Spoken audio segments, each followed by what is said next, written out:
সেদিন বাজারে গিয়ে কচুরলতি দেখে আমরা তো বেশ অবাক যে ক্যানাডাতেও নাকি কচুরলতি পাওয়া যায়, আর দাম ছিল $7.5।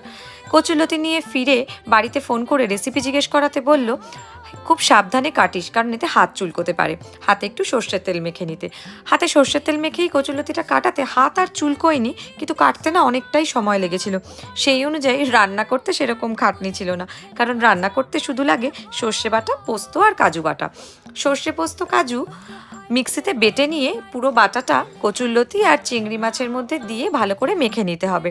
তারপরে একটু তেল দিয়ে দিয়েছিলাম, আর দিয়ে দিয়েছিলাম স্বাদ মতো নুন আর পরিমাণ মতো হলুদ দিয়ে আবারও ভালো করে মেখে নিয়েছিলাম।